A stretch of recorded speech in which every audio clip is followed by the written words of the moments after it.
Bourbon Express, l'histoire du jour à l'Assemblée, c'est vous qui nous la racontez, Elsa Mondingava.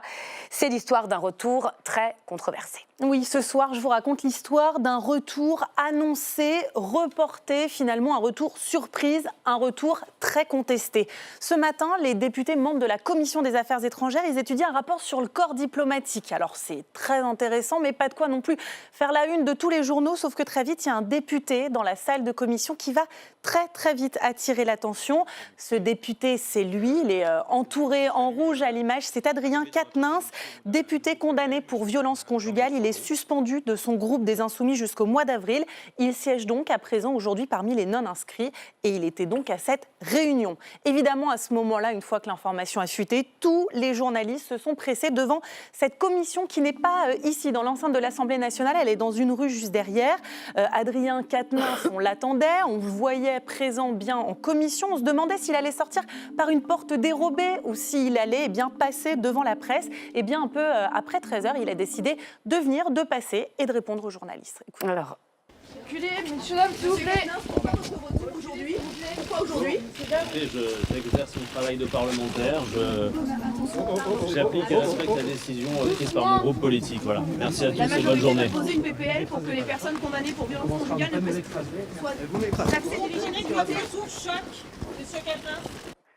Voilà, une petite phrase. Et puis s'ensuit 300 mètres au pas de charge pour rejoindre son bureau à l'Assemblée nationale, entouré, vous le voyez, d'une meute de journalistes. On lui a demandé s'il comprenait que son retour puisse choquer. Pas de réponse. Il s'est contenté de dire ce qu'il nous avait dit face caméra, qu'il ne faisait qu'exercer son travail de parlementaire. Là, regardez, il rentre dans son bureau à l'Assemblée nationale. Une entrée donc remarquée. ouais, c'est impressionnant, la forêt de caméras qui l'entoure. Les réactions nombreuses, on l'imagine. Oui, évidemment. Alors, une des premières à dégainer, c'est Aurore Berger. Aurore Berger, c'est la présidente du groupe Renaissance. Adrien Quatennens n'est toujours pas encore sorti de la commission, mais elle improvise une conférence de presse juste devant le bâtiment. Elle est accompagnée de Sacha Houlié, c'est le président de la commission des lois. Il n'est pas question de laisser passer ce retour sous silence. Écoutez. On avait peut-être l'espoir un peu naïf qu'il comprenne de lui-même que sa place n'était plus évidemment au sein de l'Assemblée nationale. Aujourd'hui, au lendemain même d'ailleurs de la présentation du projet de loi de réforme des retraites par le gouvernement, il juge sa présence utile, il juge sa présence évidente, il revient comme si de rien n'était au sein de la Commission des Affaires étrangères.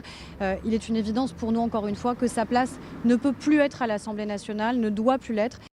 Et la réponse politique, c'est ça, cette proposition de loi distribuée à tous les journalistes présents pour créer une peine d'inéligibilité en cas de condamnation pour violence conjugale. Alors, au sein de la NUP, évidemment, ça réagit aussi. Sabrina Sebaï, elle est porte-parole des écologistes. Elle était présente en salle de commission. On lui a demandé comment elle avait réagi quand elle a vu Adrien Quatennens.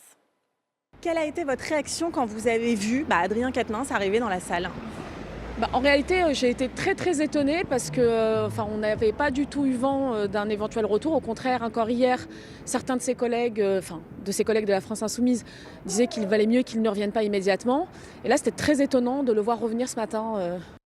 Même embarras, côté socialiste et communiste, qui visiblement n'était pas non plus au courant. Il renvoie la responsabilité aux députés, plus largement à son groupe, même s'il précise bien que chez eux, ça ne se passerait pas comme ça. Et les Insoumis alors? Ils étaient où les Insoumis? Les Insoumis, ils n'étaient pas bavards du tout aujourd'hui. On a essayé. Allez, on a obtenu 2 phrases, Sibylline, écoutez. Bonjour Monsieur Guiraud, un mot sur le retour d'Adrien Quatennens, est-il opportun? Il est suspendu.